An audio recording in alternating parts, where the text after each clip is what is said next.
Today we will start with a new topic, thin film dynamics. Now this topic has a bit of relationship with the lubrication theory that we had learnt earlier. In the lubrication theory that we had learned, we discussed about a narrow gap in which there is a fluid driven by some force, and the length scales could be separated in such a way that the gap height is much smaller as compared to the axial length scale, and the gap height could be varying with position, and however the variation in the gap height is such that the gap height by the length scale, the average or the length scale representing the gap height divided by the axial length scale, that remains small under all circumstances. So that was the condition that we considered, and thin film dynamics, as we see here, also deals with flows of very thin films whose height is very much smaller than the length. But the difference between the thin film flows and the kind of situations that we addressed through lubrication theory earlier is that there both the boundaries were rigid. Now here there is a free surface that we are talking about, which is the surface, the interface between the liquid and say another medium which may be a gaseous medium. So this thin film dynamics is essentially talking about free surface flows where thin liquid films are formed, and of course we can use lubrication theory in this context as well, but the context in which we used lubrication theory earlier, the difference between that and this is that there we talked about a rigid boundary at the top, and here we will be considering a free thin film surface at the top. So one can easily infer that, I mean, except for this difference, but this is a big difference, and we will see that what is the implication of this big difference.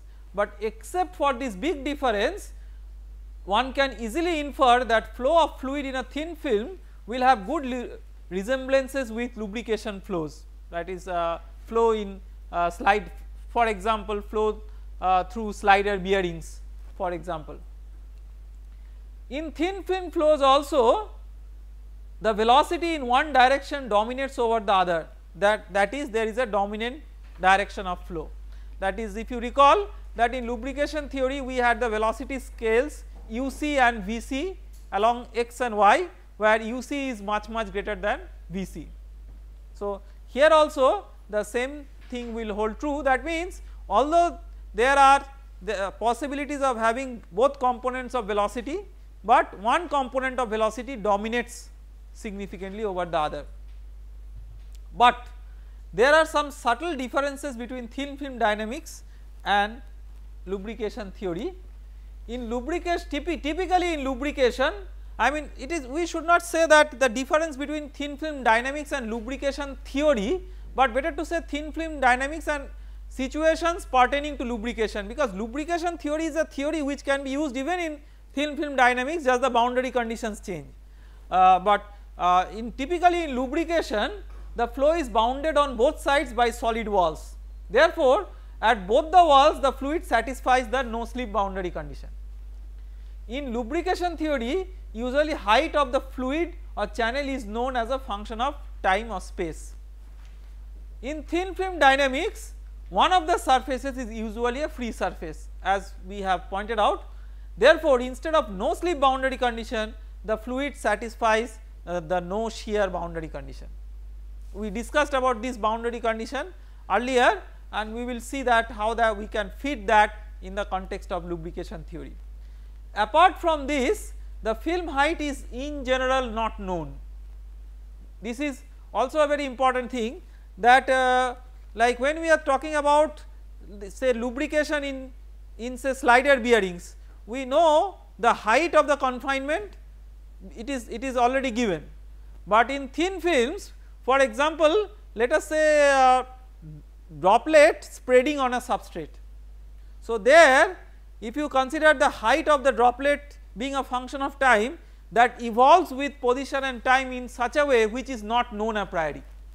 So, this is an important challenge in the lubrication in the thin film dynamics. Therefore, one has to look into additional boundary conditions, and these additional boundary conditions we will discuss in great details, which are known as the kinematic boundary condition and normal stress boundary condition. Now, in what follows we will discuss the thin film dynamics in much the same way as we did for the lubrication theory. Therefore, some algebra which we worked out in details for the lubrication theory, we will omit detailed discussions, and we have since we have already done those discussions in the lubrication theory, and we will straight away use the expressions, but wherever possible and wherever the algebra is simple enough, I will try to derive that for your recapitulation. Now, to understand the thin film theory, we will start with the very special case of the thin film theory when the film surface is flat. Okay. So, let us try to consider a situation.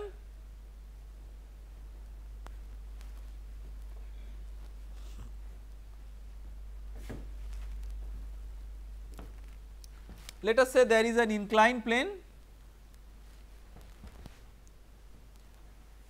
making an angle theta with the horizontal,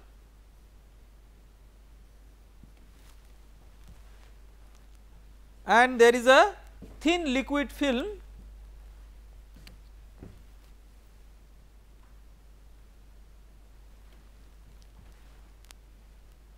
on the top of it.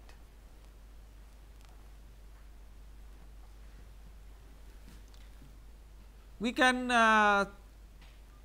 for simplicity we are assuming that this film thickness H naught is a constant. This is not true for a general thin film, and we will see that if it deviates from a constant, that if it evolves spatiotemporally, then how to take that in the mathematical formulation. But we will first begin with a simple case just to get some essential idea that what is the situation if this film is flat, and let us say that this is the direction of G. We can set up the x and y axis.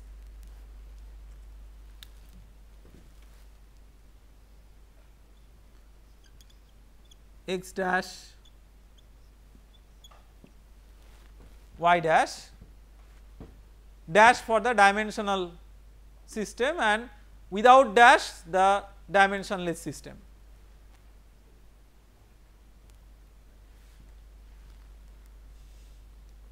So, let us write the governing equations.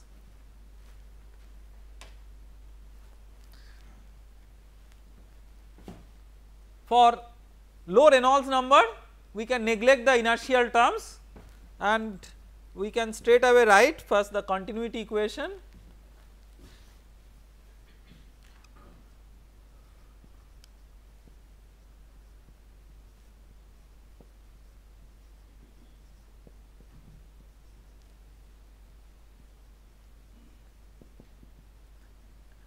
Assuming two dimensional incompressible flow,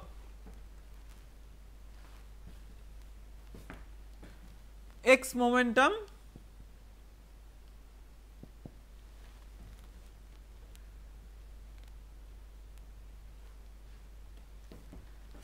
zero is equal to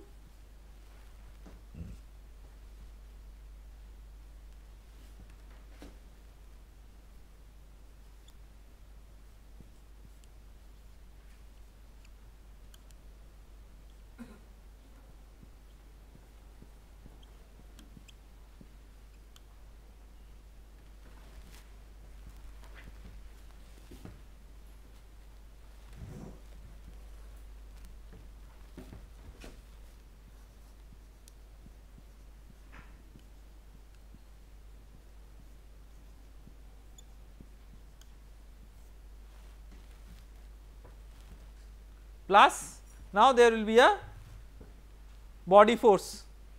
What is the body force along x dash?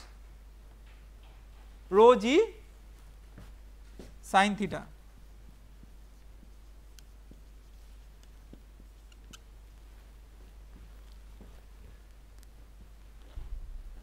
Y momentum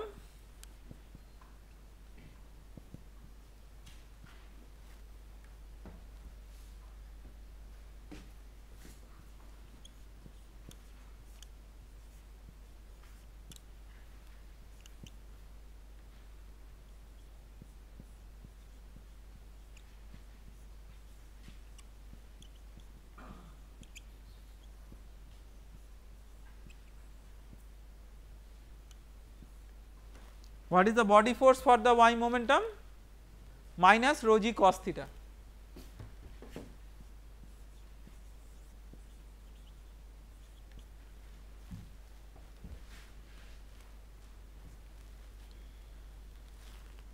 Now as you see here we can easily extract the leading order terms from these equations for the situation when the y length scale is much less than the x length scale. So then which of the terms will remain? So this term will remain, then out of these two terms this term will remain and this term will remain. Out of these terms here this term will remain and this term will remain. The V effect will be much less as compared to the U effect. So it will be possible to solve this system of equations. However, we will not make an attempt to solve this system of equations at this stage, but we will think of what are the appropriate boundary conditions, that is, can we close the system of equations. So to understand that, okay, before going to that let us summarize the various equations. Now in this slide we have not used the dash for the dimensional parameters, just for simplicity. So you can see that these equations which I have derived in the board just now, these equations are summarized here. So important consideration is that H naught much less than LC, that means we have del x much less than del y, and del square del x square much less than del square del y square, and V is much less than U. Further, inertial effects are negligible since the film is very thin, so that the left hand side of the Navier-Stokes equation, the left hand side is neglected. So you can see the summary of the three equations, and these equations contain U, V and P, I mean either in a dimensional form or in a dimensionless form, I mean but you require their boundary conditions. So what will be the boundary conditions for at the bottom wall and at the top wall? So we will look into that. So at the bottom wall at y dash equal to 0,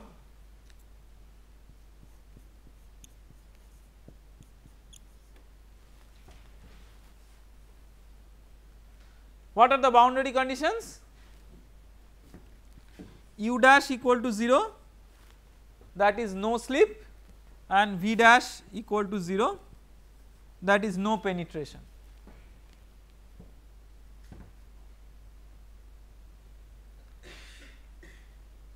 This boundary condition is true at y dash equal to 0. What about y dash equal to H naught?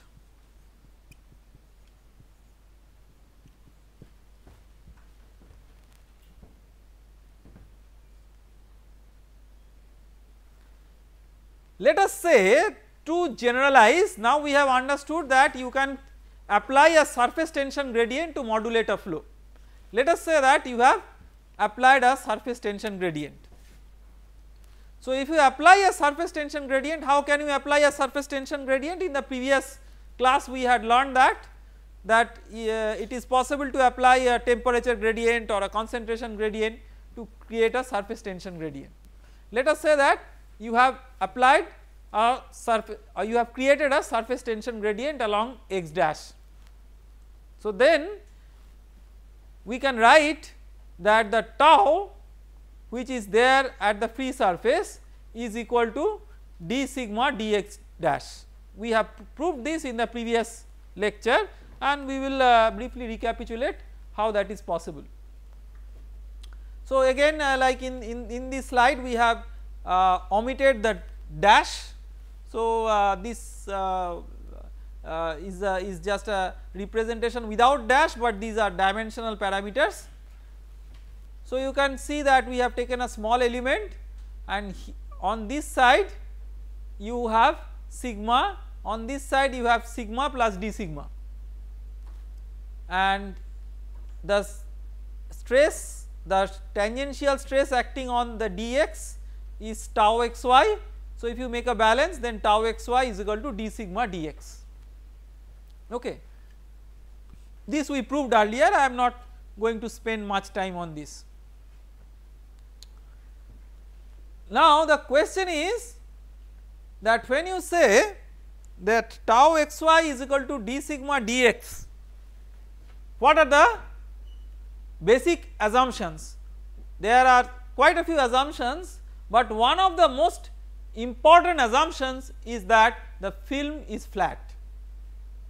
Okay. So that means this free surface, which is the interface between the white colored background slide and the blue colored thin film, that interfacial region, that is the surface which demarcates the two regions, that is a flat surface. But as we just discussed that there is no necessity, there is no guarantee that this surface will be a flat surface.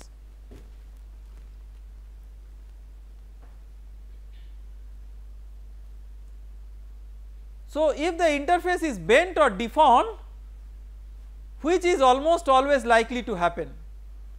So to understand that, we will try to look into the tensorial form of the previous description, where the tangential direction is not along x, but the tangential direction. So let us represent that in the figure. So if you have a curved interface like this, where the h, local h is a function of x and t,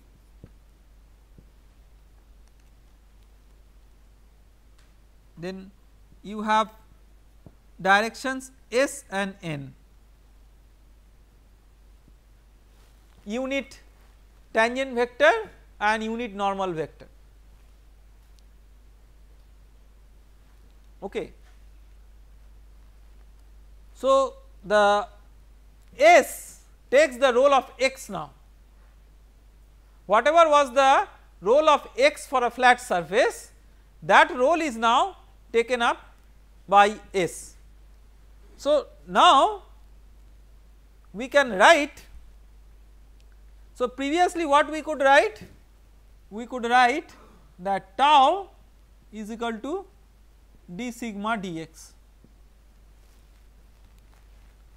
Instead of that, now we will write that the tangential component of the stress is same as the gradient of sigma along the s direction, s, right, not x, along the s direction. So how will you mathematically write this? So you can write by invoking the, you can write it by invoking the traction vector. Let me erase this.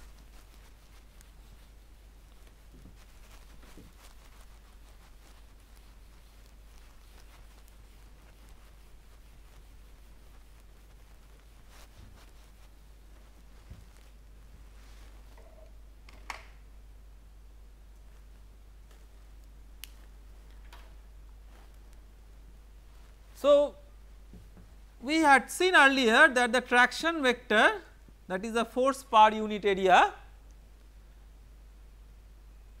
for at a point where the direction normal is n, its ith component is tau ij nj. So, we will not give the vector here because we are writing with index notation. So, in tensorial notation this can be thought of as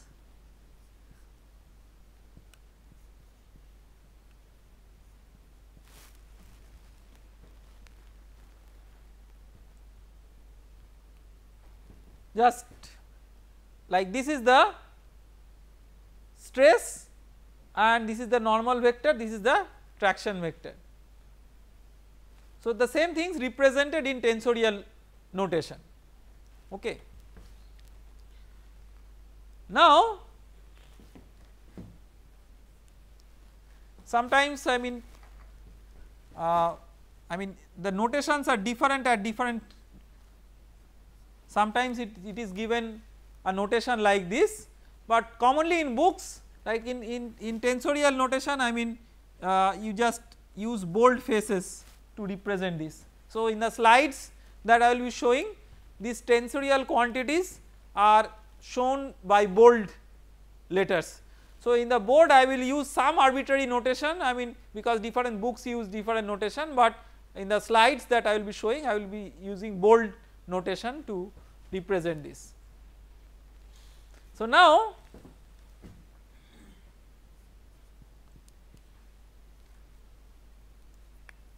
this n may be we can show with a cap, sometimes unit vector is shown with a cap, I mean different books just use different notations. Its tangential component is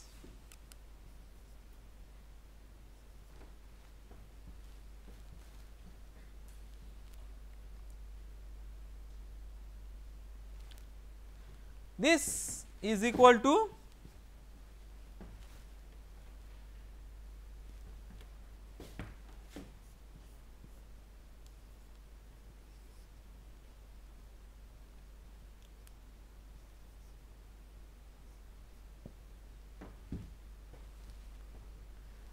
this is what?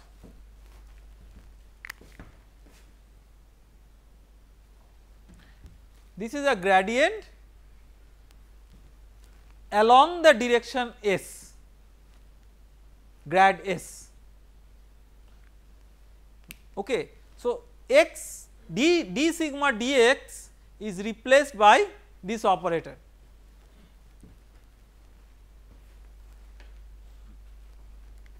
So, how will this operator look? How will the grad S operator look? So, to understand that,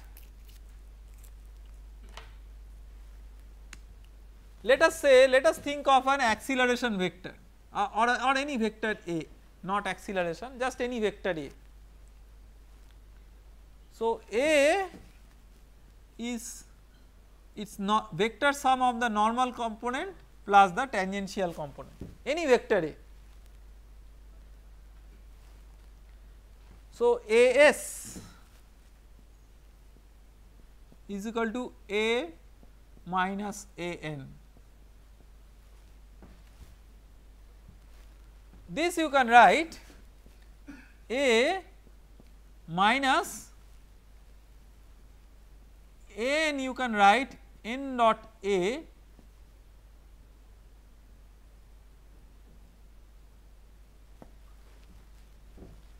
what is n dot A? N dot A is the normal component of A, n is the unit normal vector and that times the unit vector along the normal direction is the AN vector, right. So, with this similarity you can write del S is equal to del minus n dot del n.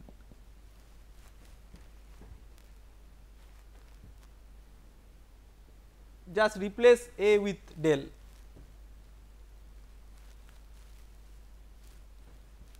Okay. So, we will summarize this discussion through the next slide, general shear stress boundary condition.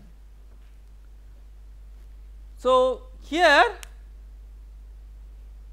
we are talking about the gradient of surface tension, for which we use an operator which is called as surface gradient. So, for the surface gradient, this operator has a symbol del S, which is equal to del minus n dot del n. Okay. So, you can write the traction vector dot S is equal to del S sigma dot S, what we wrote in the board. So, that is equation number 13 in the slide. You can see that this we have already derived.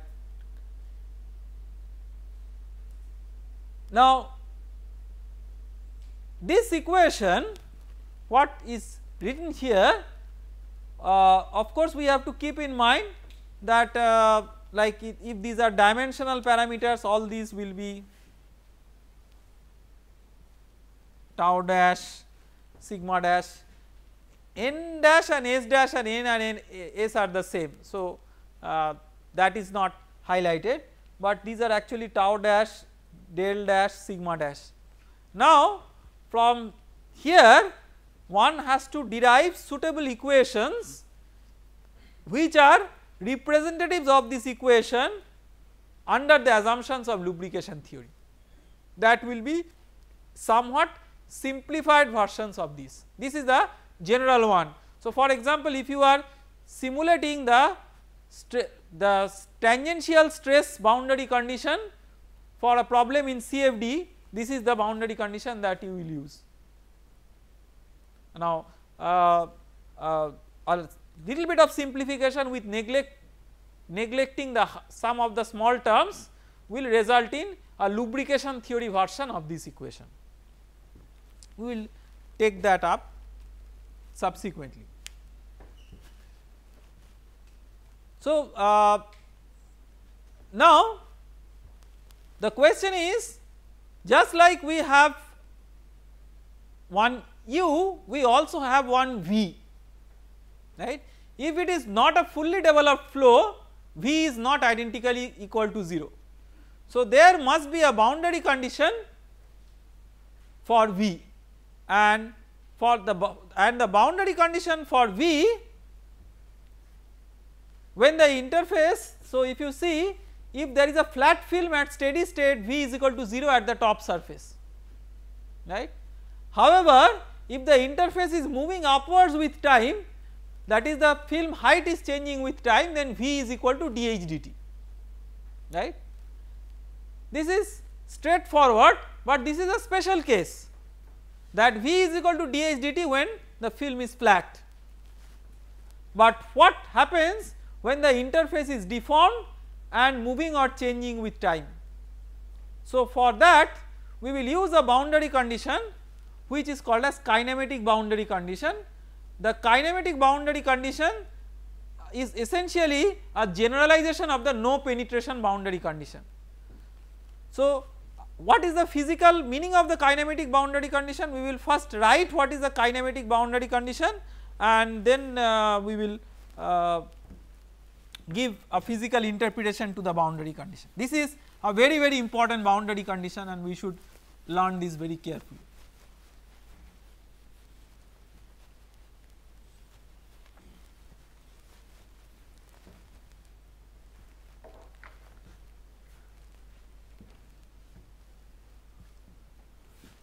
So, let us say that we have a function f is equal to y minus h x t. H x t is the height of the interface as a function of position and time.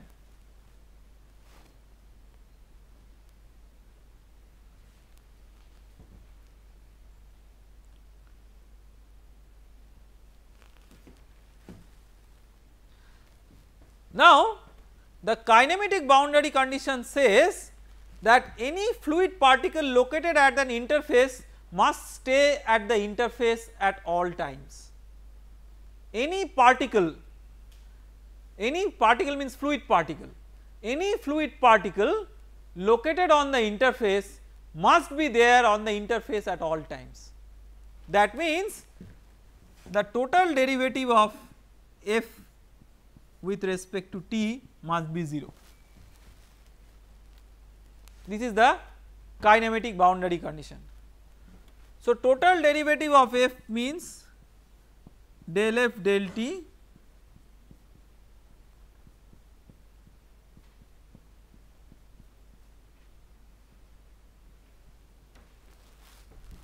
f is a scalar. So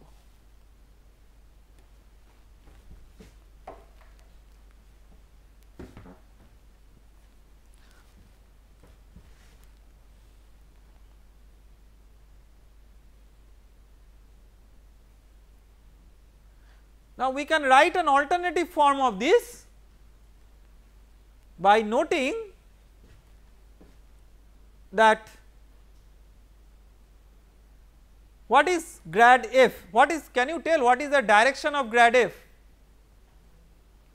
Direction of grad f is normal to the surface f, right, that is the maximum rate of change of f, that is along the normal direction of f. So if we divide grad f by its magnitude, we will get the unit normal vector n. So if we divide by mod of grad f both sides, then this will be n.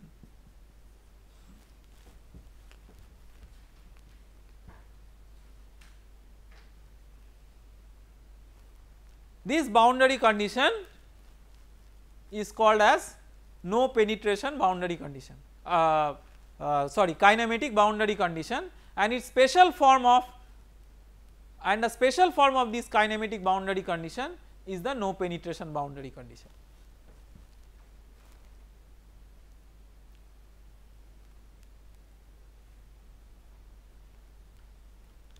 So you can clearly see that at a given location, if f is not changing with time, this term will become 0, and this is like the normal component of V is equal to 0, then that is the no penetration boundary condition.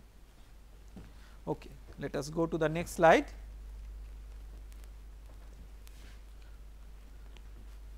So we had made some intuitive derivation. Again I am giving you a remark that ideally we should have put the dash for all the terms, since we had used the dimensional forms, not yet the non-dimensional forms, but just for the easiness of writing we have avoided the dash and we have just written the, so all these equations without dash, but if you are very particular, please use a dash when you convert this to your notes. So the x momentum, y momentum continuity equation, the boundary conditions, the bottom plate u equal to v equal to 0, free surface, two boundary conditions, one is the kinematic condition and another is the shear stress balance. Now a special form of this for flat surface is v is equal to dh dt and tau xy is equal to d sigma dx. Okay.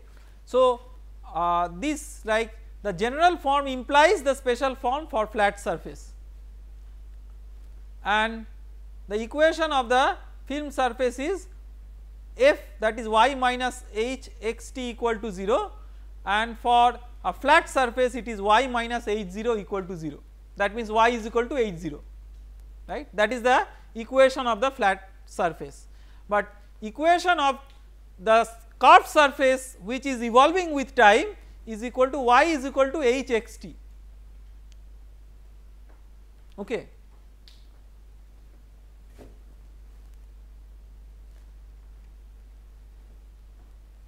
Now what is missing here? So, instead of going through the slide which is a bit heavy, we will try to understand this through common logic. So, let us come back to the previous slide, maybe that will help. How many governing equations are here? 3 governing equations are here, right. How many unknowns are here?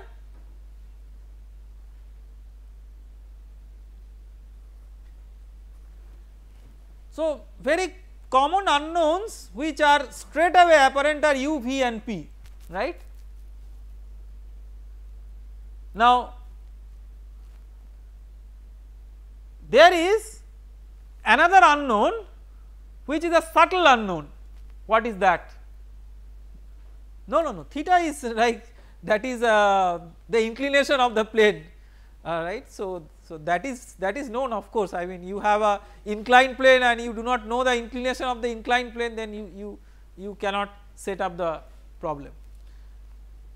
H is not known. H as a function of x and t, that is not known. So now you see that actually there are 4 unknowns. Now you can see here is that there are now these 4 unknowns, but each equation for getting each unknown you will require boundary conditions. For getting u, how many boundary conditions you require? 2 boundary conditions. For getting p from the y momentum equation, how many boundary conditions you require? 1, because it is a first order equation, and the continuity equation is also a first order equation. So you will require 1 boundary condition. So total 4 boundary conditions are necessary to close the system, right. So you have 1, 2, 3, 4.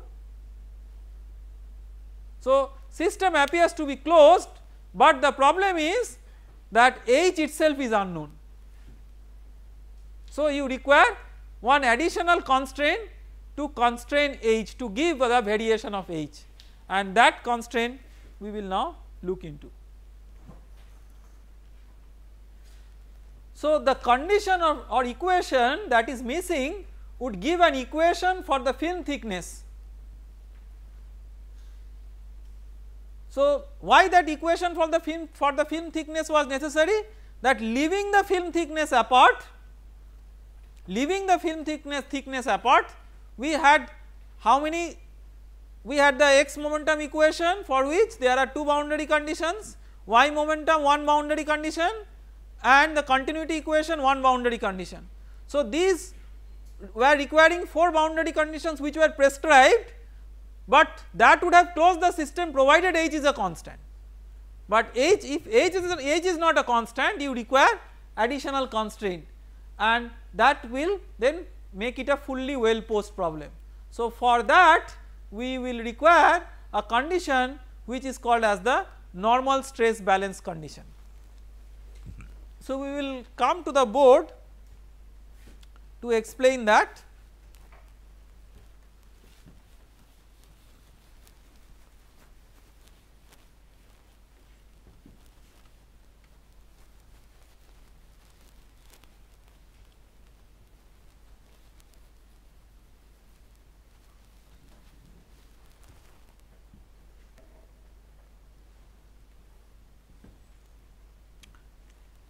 So when you have an interface, we have discussed about the tangential stress balance earlier, but what about the normal stress? When you have a curved surface, so you have, let us say this is S and this is denoted not S, we will use a different subscript, no subscript. Let us say here the pressure is P and here the pressure is P air. On this side there is liquid, on this side there is air. So P minus P air, this is the pressure difference, this is the equivalent normal pressure difference in form of normal stress if the fluid is at rest. If the fluid is moving, if the fluid is deforming, let us say that a liquid droplet that is spreading on a substrate, then there is a normal viscous stress also that comes into the picture. So, what is the normal viscous stress?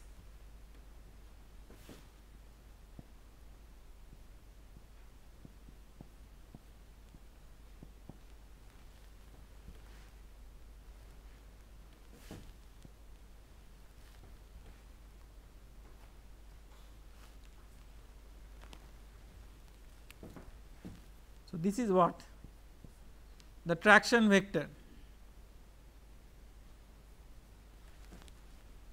This is nothing but the Cauchy's theorem, right.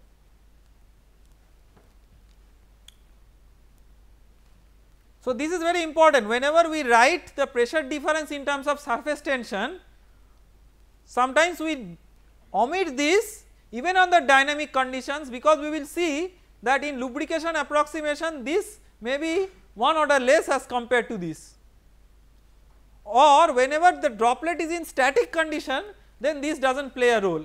This tau is tau viscous, that is the tau deviatoric.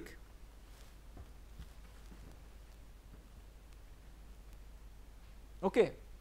So, why this is minus sign?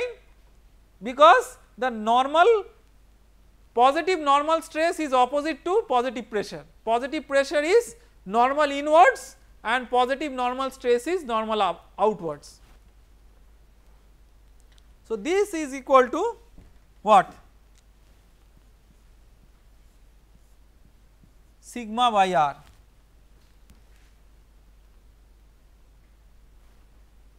Again, like if you are interested to write the dimensional and all these things, better write the dash.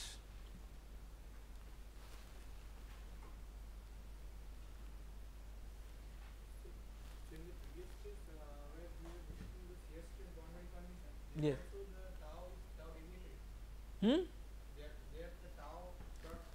Shear stress anyway tau has to be tau deviatoric, right. I mean, even if you take the even if you consider include the hydrostatic part cannot generate a shear, right. So, shear stress has, that is what I made this important remark earlier also, that when you are talking about shear stress you are conscious that you are talking about the deviatoric stress. Whenever you are talking about normal stress you are not always conscious that viscous effects can also give rise to normal stress, because normal intuition is that only pressure is giving rise to normal stress, which is not a correct intuition. Okay. So, this boundary condition closes the system of equations. So, we will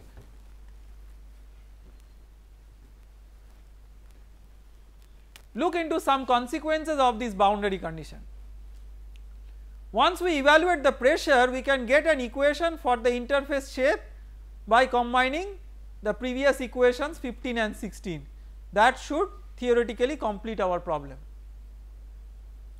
Now, the question is that you can close this system of equation without this normal stress balance for a flat film, and the reason is quite obvious, that for a flat film, for a flat surface, what is the radius of curvature? The radius of curvature is infinity. Okay. So, radius of curvature is infinity means 1 by r equal to 0. So, that means you have P dash equal to P dash air. If you are not concerned about the deviatoric stress, just as a simple case, in the y direction you have P dash equal to P dash air. The normal direction becomes the y direction. Not only in thin film problems, but in any other fluid mechanics problem where the interface shape and position is not known, this same procedure is applied. So, this is this procedure that I outlined. So, two important boundary conditions for a curved surface, one is the tangential stress balance, another is the normal stress balance. What is the origin of this normal stress balance? See, this is nothing but this delta P equal to sigma into 1 by R1 plus 1 by R2, that particular formula we have applied here. Now, the delta P is augmented by the normal deviatoric component because it is under dynamic condition.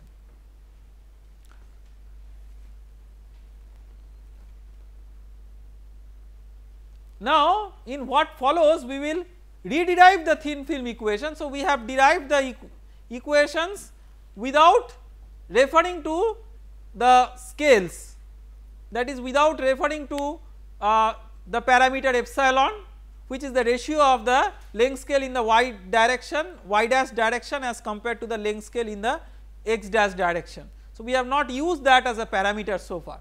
So we have described the equations, but we will now introduce that as a parameter. So to do that, see now in this slide we have used the prime notation because we will first write the dashed quantities, that is the dimensional quantities, and then suitably derive its non-dimensional form. So to recapitulate, see the basic difference between the rigid surface and the thin film problem is that this blue surface, it is not a rigid surface, it is a free surface, it is evolving with position and time. Typical length scales, so epsilon is equal to h naught by L0. What is h naught? H naught is a typical film thickness. Now you can say that if the film thickness varies significantly, then a typical film thickness has no meaning, because say you have taken this as a h naught, but somewhere it is the film thickness is 100 times h naught, then that also becomes a typical film thickness. So you can take any film thickness as the characteristic length scale along y, provided that the film thickness along y is slowly varying, that is the variation is not significant. Okay. So that film thickness divided by LC is the small parameter epsilon, and that small parameter is much less than 1. So now to summarize the boundary condition, so we this is a general problem, not really a thin film problem, but if you have a general problem, so we have put this slide because you know this understanding you can apply not just for problems of thin films, but any two phase flow problem that you are solving.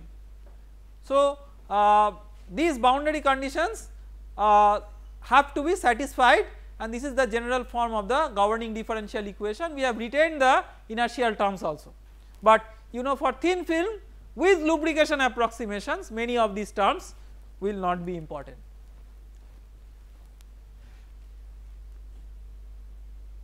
So a recapitulation of the various scales.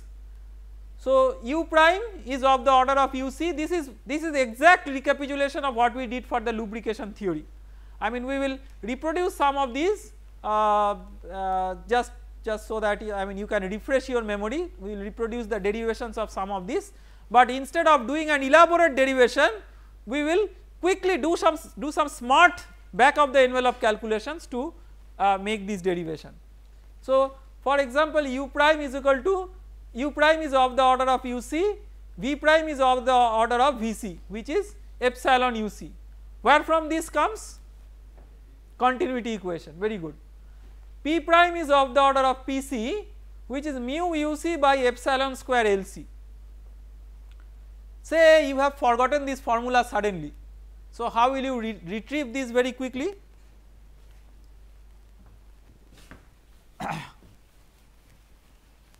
So how do you get the pressure scale? So let us write the x momentum equation with the dominant terms. So how will you get the dominant terms? In the equation you substitute u equal to u0 plus epsilon u1 plus epsilon square u2, p equal to p0 plus epsilon p1 plus epsilon square p2, like that. Out of that whatever is the leading order terms you collect. So that comes from mathematics, but your physical intuition tells that certain terms which should be dominating, that must be present in the x momentum. So what are the dominating terms? 0 is equal to the pressure gradient along x is one of the dominating terms.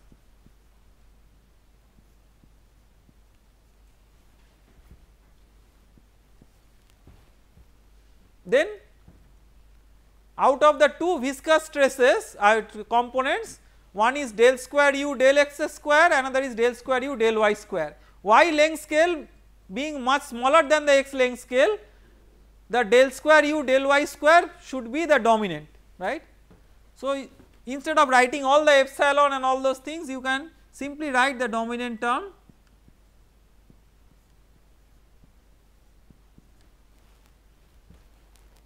plus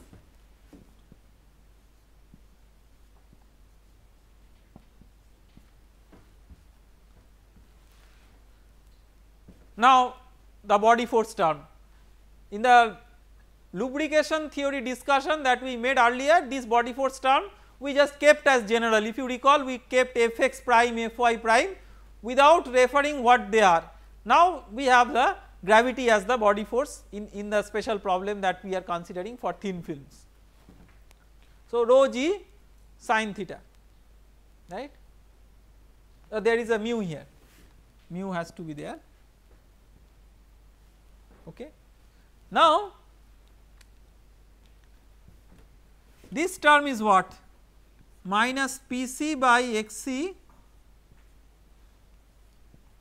Xc means Lc,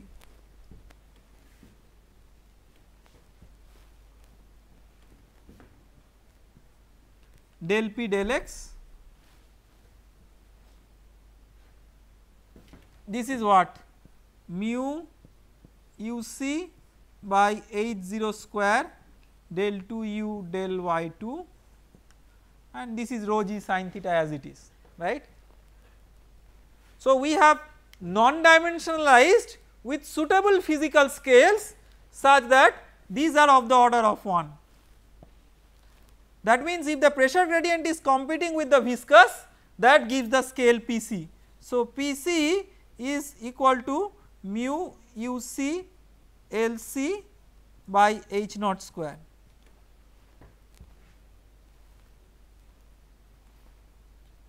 H naught square is epsilon square Lc square, right. So you have mu Uc by epsilon square Lc,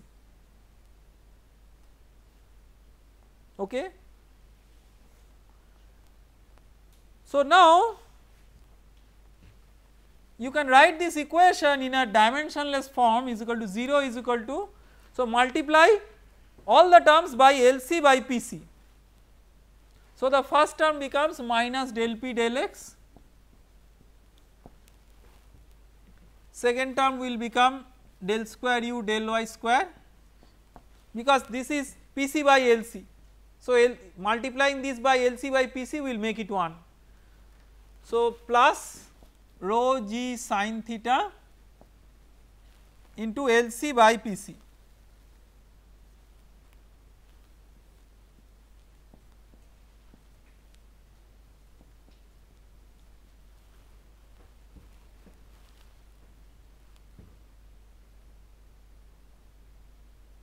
Okay. So this is the dimensionless form of the x momentum equation. We have essentially multiplied all the terms in the dimensional form by Lc by Pc.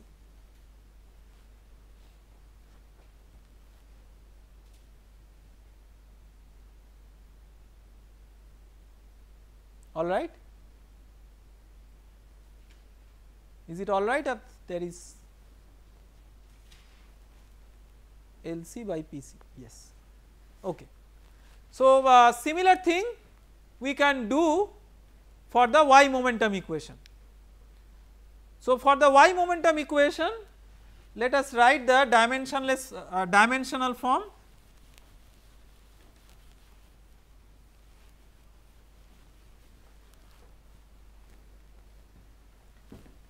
So y momentum 0 is equal to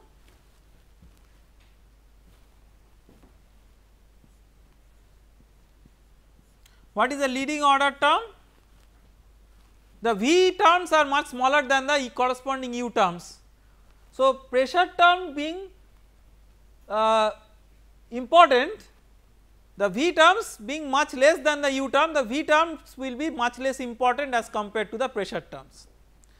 So, minus rho g cos theta will be there, this will be P dash y dash.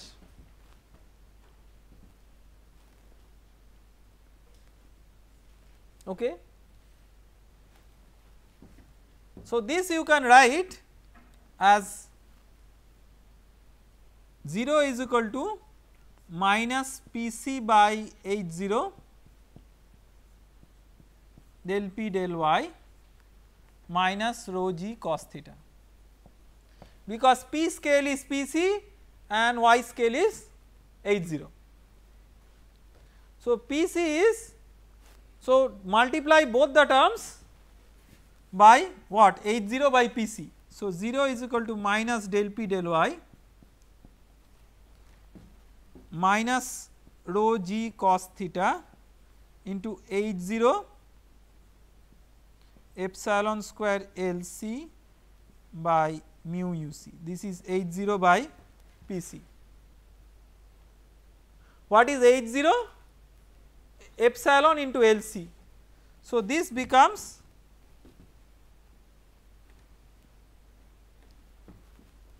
zero is equal to minus del P del y minus rho g cos theta into epsilon cube L C square by mu u c.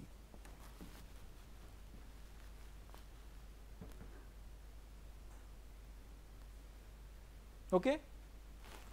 So, we have simplified the x and y momentum equations considering the lubrication approximation, and we will take it up from here in the next lecture. Thank you very much.